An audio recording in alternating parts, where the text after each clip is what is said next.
big fund blow-up, as I'm going to call it. It really rippled through the market yesterday, clobbering stocks like Viacom, CBS, and some of the big banks. JP Morgan this morning predicts the damage from the Archegos fire sale will cost global investment banks billions and billions. Welcome to the story of the blow-up that rocked Wall Street. The name is Archegos Capital Management, a little-known family office ran by a man named Bill Hwang. But don't let the small size fool you. This story has all the elements of a Hollywood blockbuster: greed, deception, and a shocking twist ending. Our protagonist, Bill Hwang, is a former Tiger Asia manager with a reputation for taking big risks and making big returns. He created Archegos Capital Management as a family office and began to accumulate a large portfolio of stocks using a technique called leverage. Leveraging an offer. Leverage is a powerful tool that allows investors to amplify their returns, but it also amplifies their losses. And that's exactly what happened to Archegos when the market turned against them. As the stocks in their portfolio began to drop in value, Archegos faced margin calls from the banks that had extended them credit, but instead of selling their positions, they doubled down, increasing their leverage and their exposure to risk. The banks, including Goldman Sachs, Morgan Stanley, and Credit Suisse, were left holding the bag with billions of dollars in losses. The stocks in Archegos' portfolio, like Viacom, CBS, and Discovery, also took a hit, causing panic in the market.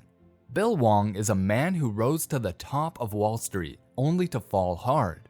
Let's take a look at his investment career and how he created Archegos Capital Management, a family office that would eventually lead to his downfall.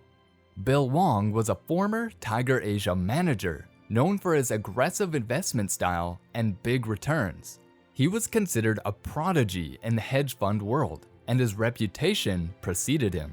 In 2013, he decided to leave the hedge fund world and create his own family office, Archegos Capital Management. He wanted to take his investment strategy to the next level, and he saw an opportunity to do so by using leverage to amplify his returns.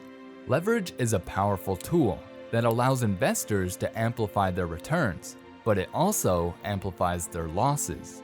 Bill Hwang believed that by using leverage, he could make bigger returns and take bigger risks, and that's exactly what he did. Archegos' investment strategy was based on buying large blocks of stocks in companies that they believed were undervalued, and then using derivatives like swaps to amplify their returns. This allowed them to take large positions in a stock without having to buy the underlying shares outright. Bill Hwang's investment strategy was high risk, high reward, and it worked for a while, but it ultimately led to his downfall. Racketeering, conspiracy, securities fraud, wire fraud, and market manipulation charges against Bill Hwang.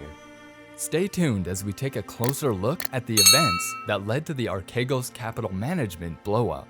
The banks, including Goldman Sachs, Morgan Stanley, and Credit Suisse, were left holding the bag with billions of dollars in losses. The stocks in Archegos' portfolio, like Viacom, CBS, and Discovery, also took a hit, causing panic in the market. In the end, Archegos was forced to liquidate its positions, and Bill Hwang's reputation was left in ruins. It was a cautionary tale of the dangers of leverage and the unpredictability of the stock market. But the impact of the blow-up didn't just stop there.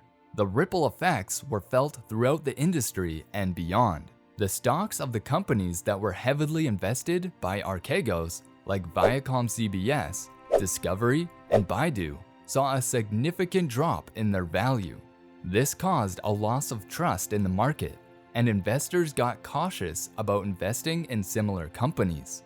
The banks also faced a backlash from shareholders who were not happy about the billion-dollar losses they incurred as a result of the blow-up. As news of the blow-up spread, investors and market participants began to question the level of transparency and risk management in the industry. The use of leverage and derivatives, like swaps, had allowed Archegos to take large positions in a stock without having to disclose their holdings. and this raised concerns about the lack of oversight in the market. In response, regulators began to take a closer look at the use of leverage and derivatives and proposed new rules to increase transparency and reduce the risk of similar events in the future. The SEC and the CFTC announced that they were reviewing the rules and regulations related to family offices and use of derivatives. The banks that were involved in the blowup, such as Goldman Sachs, Morgan Stanley, and Credit Suisse, also faced a backlash from shareholders who were not happy about the billion-dollar losses they incurred as a result of the blowup. This led to a change in the management and the internal review of risk management policies in those banks. The Archegos Capital Management blowup was a reminder of the risks involved in the stock market and how even the most sophisticated investors can fall victim to the volatile market conditions. It also brought attention to the need for increased transparency and risk management in the market, and the importance of proper oversight to prevent similar events from happening in the future. In conclusion, the Archegos Capital Management blowup was a wake-up call for the industry, and it sparked a lot of changes in the regulations, risk management policies, and reputation of the people involved. It also gives a lesson that leverage can be a double-edged sword, and caution is necessary when using it.